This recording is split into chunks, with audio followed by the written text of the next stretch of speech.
하나님의 말씀 누가복음 2장 8절에서 20절까지 말씀입니다.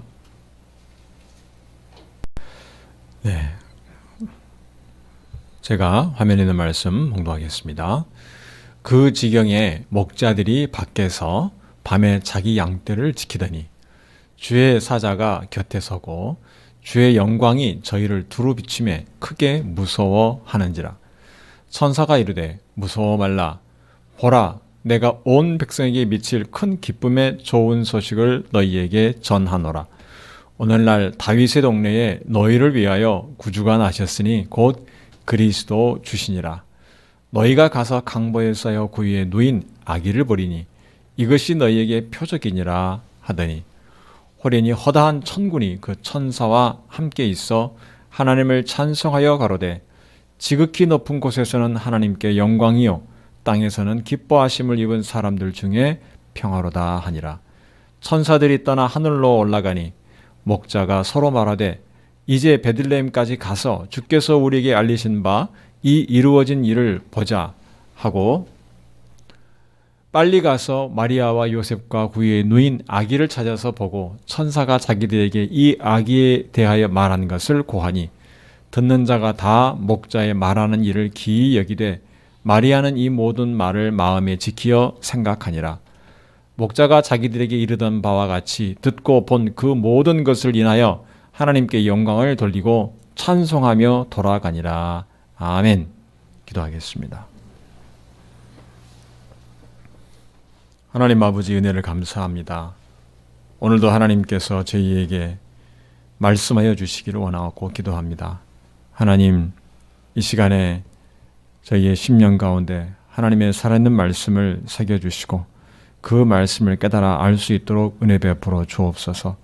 하나님 아버지, 오늘도 우리가 마음을 열고 하나님 말씀을 아멘으로 화답하게 하여 주시고 이 말씀을 따라 살게 하여 주시며 말씀에 순종하는 열매가 삶에 맺히게 하여 주옵소서.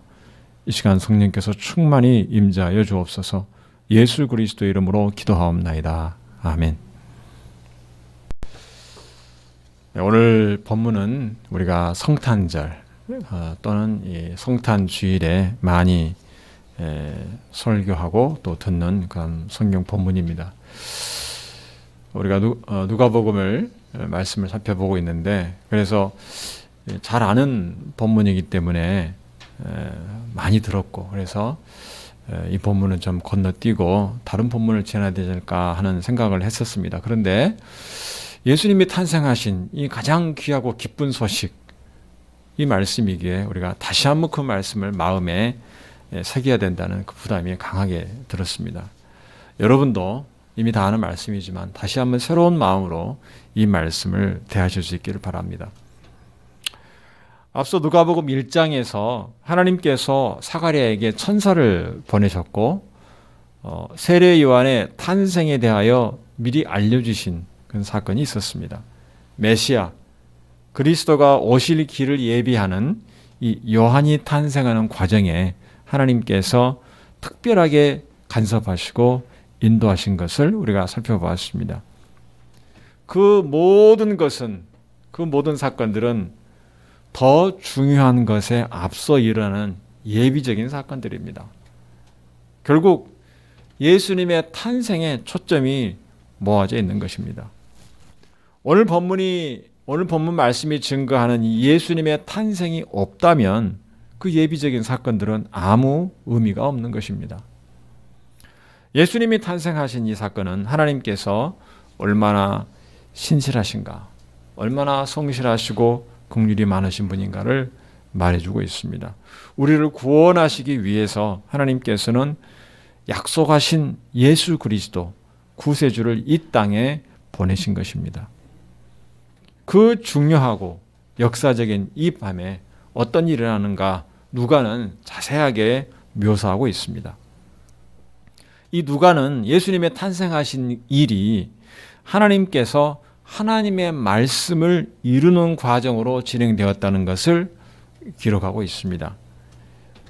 오늘 읽진 않았지만 1절에서부터 보면 로마 황제가 로마 제국의 모든 사람으로 하여금 호적을 하라고 명령을 했습니다.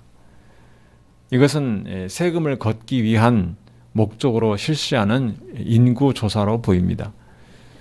그래서 요셉과 마리아는 주로 사는 곳이 나사렛이지만 베들레헴이라는 고향으로 돌아갈 수밖에 없게 됩니다. 이 베들레헴에서 그리스도가 태어날 것이라는 이 미가서의 예언이 그렇게 해서 이루어지는 것입니다.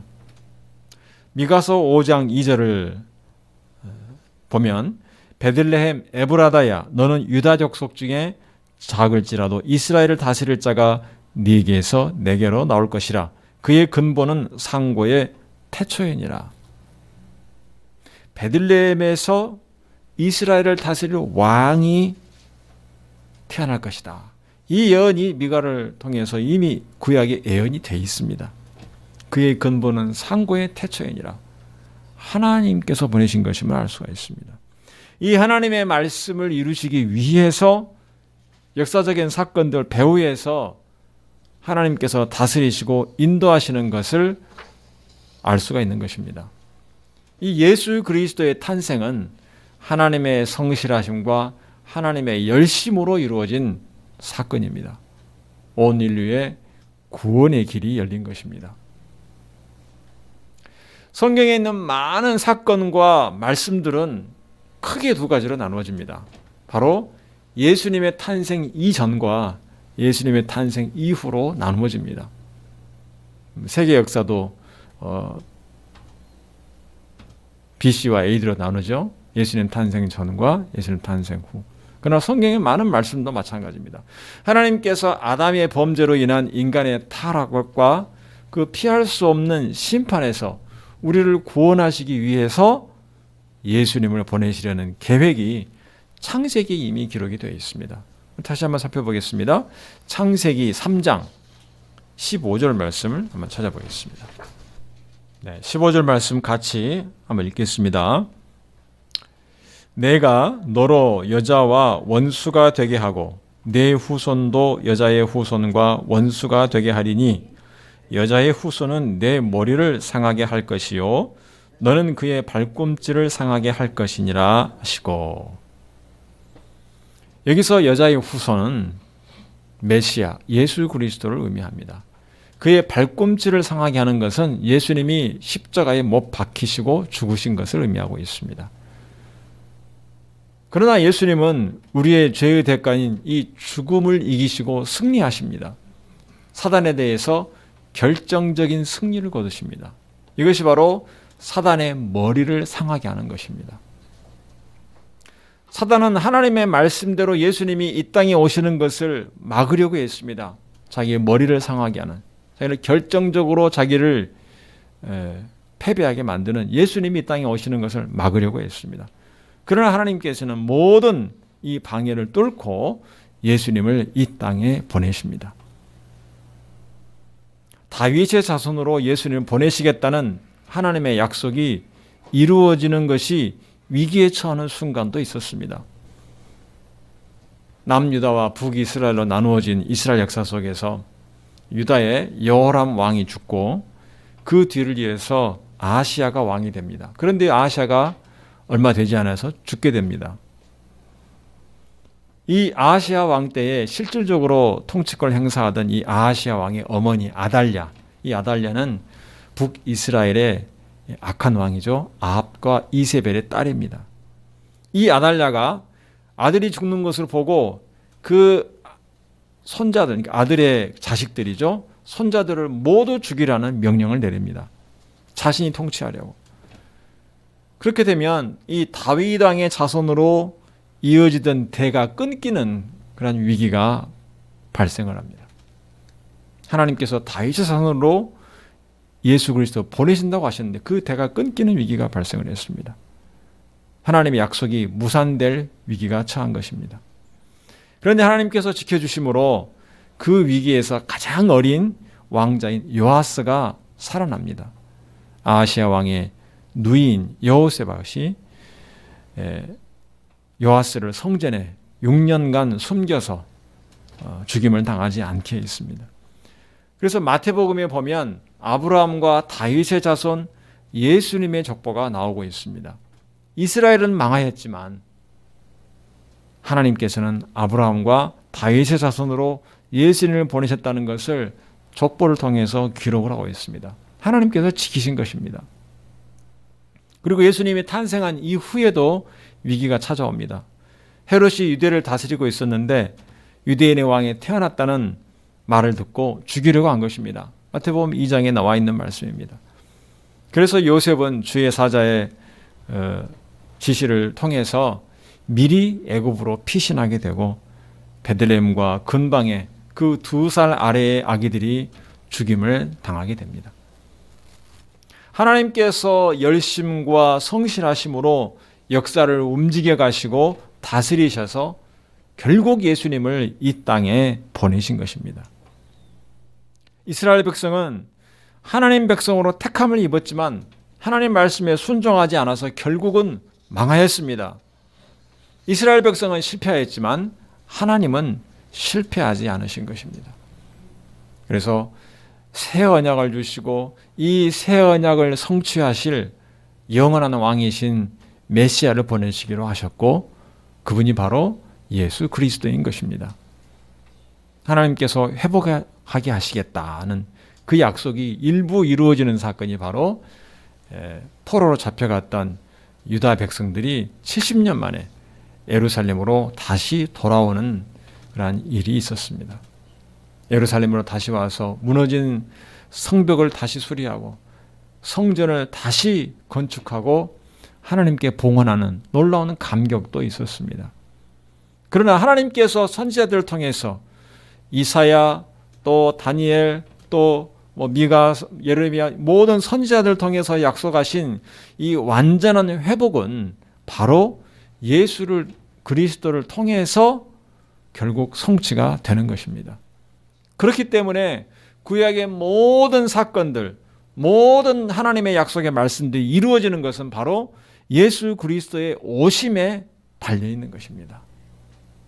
하나님의 모든 약속과 그 복이 예수 그리스도의 오심에 달려 있습니다. 하나님이 어떤 분인지 구약의 많은 사건들 속에서 하나님이 보여주셨습니다. 구원의 하나님이신 것을 보여주는 대표적인 사건이 바로 출애굽 사건입니다. 이스라엘 백성을 애굽 왕 바로에게서 구하여 내시고 바다를 갈라서 길을 내신 분입니다. 구원의 하나님이신 것을 보여주셨습니다. 그런데 정말 하나님이 구원의 하나님이신 것을 보여주는 가장 궁극적인 사건은 바로 우리를 죄에서 구원하시려고 예수 그리스도를 보내서 이 구원의 길을 여신 것입니다. 바다를 가르고 길을 내신 것처럼 아무 길도 없는 곳에서 하나님께서 절망 가운데 빠져 있는 우리를 위해서 구원의 길을 열어주신 것입니다. 선지자들을 통해서 주신 말씀이 더 이상 계속되지 않는 이 400년간의 신약과 구약의 중간 그 시대에도 하나님께서는 쉬지 않으시고 계속 예수 그리스도를 보내시기 위한 일을 진행시키셨습니다. 그리고 마침내 오늘 누가복음 2장 말씀처럼 베들레헴 땅에 예수님이 탄생하신 것입니다. 그래서 이 모든 것들을 살펴볼 때에 우리가 찬양하고 감사하고 기뻐하며 영광을 돌려야 마땅한 사건인 것입니다. 그런데 이 예수님의 탄생을 축하하고 기뻐하며 맞이한 사람들이 거의 없었다는 것입니다. 탄생한 예수님을 맞이한 사람들로 이 마태복음에는 동방에서 온 박사들, 그리고 오늘 누가복음에서는 양떼를 지키던 목자들에 대해서 언급하고 있습니다. 그 외에는 다른 사람들이 없습니다. 사람들이 잠자던 때 들판에서 양떼를 지키던 목자들에게 주의 사자가 나타나고 영광이 그들에게 비추었습니다. 8절 9절 말씀 보면 그 지경에 목자들이 밖에서 밤에 자기 양떼를 지키더니 주의 사자가 곁에 서고 주의 영광이 저희를 두루 비침에 크게 무서워하는지라. 정말로 한 번도 본 적이 없는 신비하고 그래서 두렵고 떨리는 일입니다. 이게 도대체 무슨 일인가 하고 싶어서 무서워할 때에 천사가 말합니다. 10절 11절 말씀에 천사가 이르되 무서워 말라. 보라, 내가 온 백성에게 미칠 큰 기쁨의 좋은 소식을 너희에게 전하노라. 오늘날 다윗의 동네에 너희를 위하여 구주가 나셨으니 곧 그리스도 주시니라. 예수 그리스도의 이 탄생은 조용하게 목자들에게 알려졌습니다. 예수님의 탄생은 온 백성에게 미칠 큰 기쁨의 좋은 소식입니다. 드디어 완전하시고 궁극적이고 영원한 유대인의 왕이신 예수 그리스도가 탄생했다는 것입니다. 이것은 모든 백성이 기뻐할 소식인데 대부분 알지 못한 것입니다. 하나님께서는 편하게 잠자고 있던 많은 사람들이 아니라 밖에서 밤새도록 불편한 곳에서 양떼를 지키며 있던 이 비천한 목자들에게 예수님의 탄생을 알려주십니다. 이 일이 얼마나 놀랍고 영광스럽고 참으로 기쁜 일인가, 엄청난 일인가, 하늘의 천군 천사의 찬송으로 보여주고 있습니다.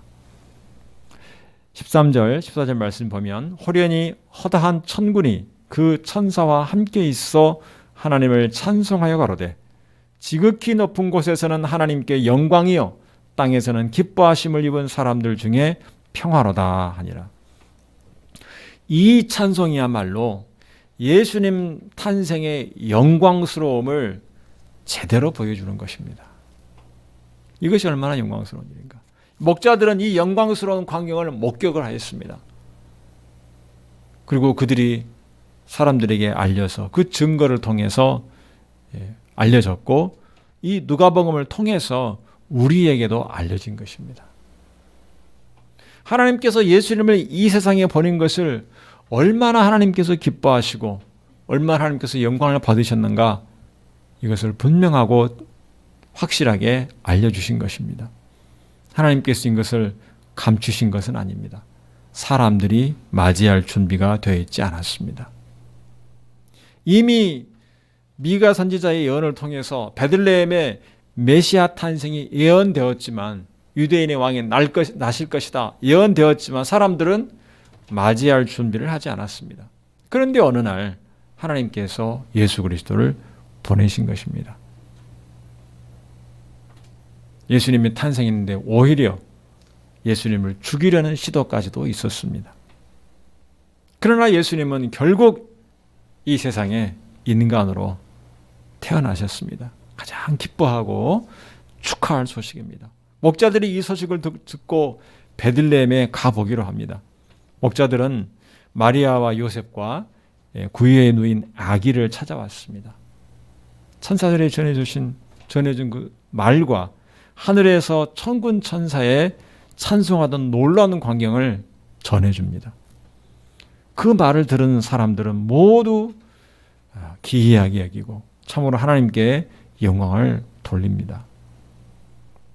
누가가 이 사건을 기록한 것은 예수님의 탄생이 우리가 참으로 기뻐할 좋은 소식인 것을 알리기 위한 것입니다.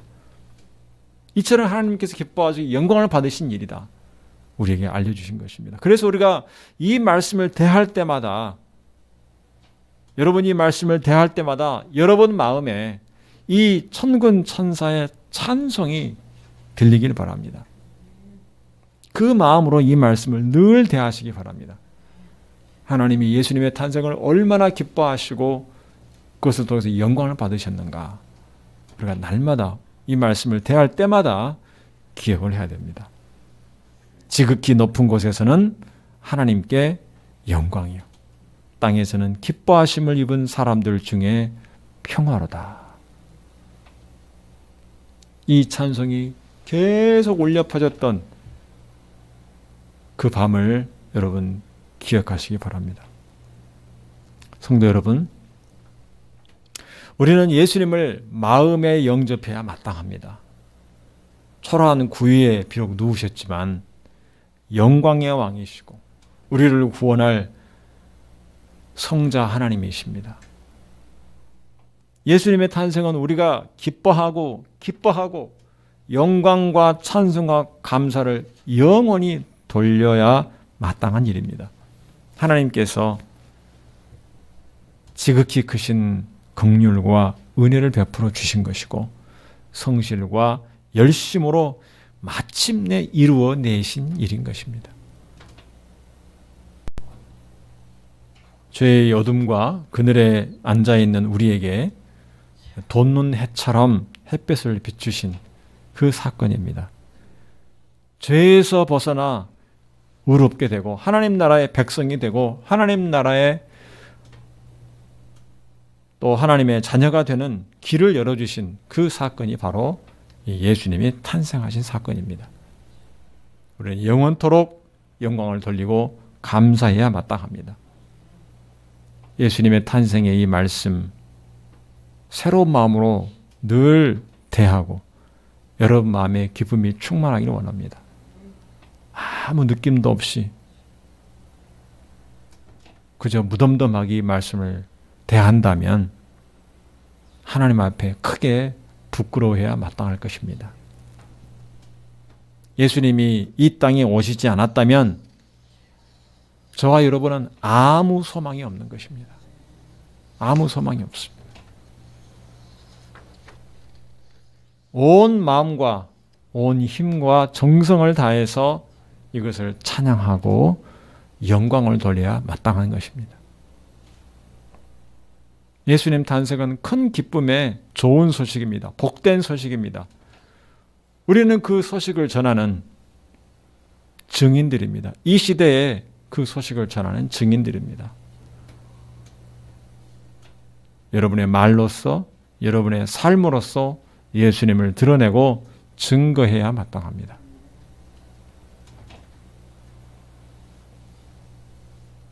예수님 탄생에 대해서 아무런 감동도 없고 아무런 느낌도 없고 아무런 기쁨도 없고 그렇다면 정말 하나님 앞에서 여러분 자신을 돌아보셔야 될 것입니다. 예수님 믿어서 구원받은 하나님의 자녀로서 이 세상을 살아가면서 예수님을 증거하는 증인으로 살아가는 것이 저와 여러분입니다. 천군 천사가 영광을 돌리며 찬송한 이 예수님의 탄생을 증거하는 목자들처럼 우리도 증인으로 살아야 하는 것입니다. 저와 여러분은 복음서를 비롯한 신약 성경 전체를 통해서 이 예수님의 탄생뿐 아니라 십자가와 부활의 영광도 알게 되었습니다. 하나님께서 예수 그리스도의 복음의 놀라운 비밀과 영광을 깨닫게 해주신 것입니다. 사도 바울과 또 사도 베드로와 요한과 여러 하나님의 사람들을 성령께서 감동시키셔서 이 신약 성경을 기록하게 하셨고 예수 그리스도 안에 담겨진 복음의 놀라운 비밀과 하나님의 은혜와 하나님의 복과 이 모든 것들을 알게 하신 것입니다.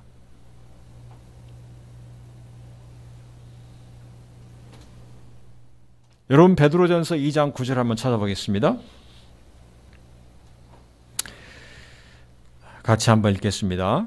그러나 너희는 택하신 족속이요 왕같은 제사장들이요 거룩한 나라요 그의 소유가 된 백성이니 이는 너희를 어두운 데서 불러내어 그의 기이한 빛에 들어가게 하신 이의 아름다운 덕을 선포하게 하려 하심이니라. 아멘. 예수님 믿는 성도들이야말로 하나님께서 창세전부터 예정하신 택하신 백성입니다. 왕같은 제사장들이고 거룩한 하나님의 백성인 것을 우리는 이 신약성의 말씀을 통해서 깨닫게 되었습니다. 목자들이 예수님의 탄생의 그 놀라운 소식을 들었던 것 이상으로 훨씬 더 큰 복된 소식을 들은 자들입니다. 저와 여러분이. 그리고 그 복을 누리고 있는 자들입니다. 여러분이 이 세상에서 어떤 어려움이 있든 어떤 힘든 일이 있더라도 여러분 마음속에는 이 예수 그리스도로 인한 기쁨과 감사와 찬양이 살아있어야 됩니다. 여러분 어떻습니까? 예수 이름으로 인한 기쁨과 감사와 찬양이 살아있습니까? 예수께서 여러분 마음에 계심에도 불구하고 여전히 기쁨도 없고 감사도 없고 찬양도 없고 실망과 불만과 원망만 있다면 참으로 하나님 앞에서 오늘 이 말씀을 다시 한번 무겁게 받아들여야 됩니다. 하나님께서 우리를 위해서 가장 사랑하는 독생자 예수님을 보내신 것, 우리는 감사해야 됩니다. 우리를 위해서 십자가에 죽으시고 부활하신 예수님께서 여러분 안에 살아계심을 확신하시고 기뻐할 수 있기를 바랍니다. 그래서 그 어떤 것에도 이 기쁨과 감사가 또 찬양이 빼앗겨지지 않도록 해야 됩니다. 여러분이 삶에서 겪는 어려움과 고난과 어떤 문제도 여러분을 좌절과 절망에 빠뜨릴 수 없다는 것을 믿지 않는 사람들에게 보여주시길 바랍니다. 그래서 항상 기뻐해야 됩니다. 그래서 모든 일에 감사해야 됩니다. 이 기쁨과 감사와 찬양이 여러분 마음 가운데 항상 살아있어야 됩니다. 여러분이 근심과 걱정과 한숨이 나올 때마다 그것을 떨쳐버리고 이 영광스러운 예수 그리스도께서 여러분 안에 계신 것을 생각하면서 기뻐할 수 있기를 바랍니다.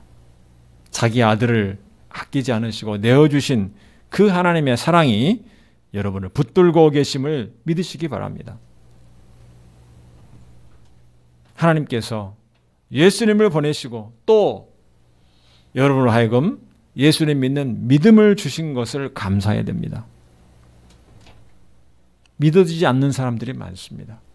여러분 예수 그리스도를 믿는 믿음을 주신 것 감사하시고 삶 속에서 날마다 예수 그리스도와 늘 동행하는 이 영광과 기쁨과 감사와 찬송이 충만하시기를 주님의 이름으로 축원합니다. 기도하겠습니다. 살아계신 아버지 하나님, 은혜를 감사합니다. 오늘도 하나님께서 우리를 위하여서 독생자 예수 그리스도를 보내셔서 하나님의 약속을 이루시고 성취하시며 성실하심과 그 인자하심과 긍휼을 나타내 보여주신 것을 감사합니다.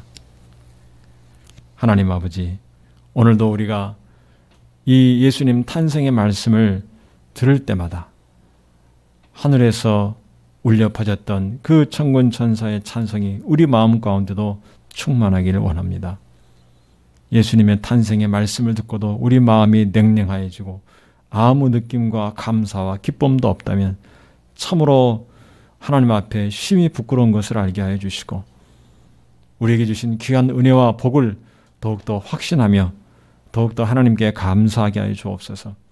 하나님이 우리에게 베풀어 주신 것이 얼마나 귀한지 깨닫게 하여 주시옵소서.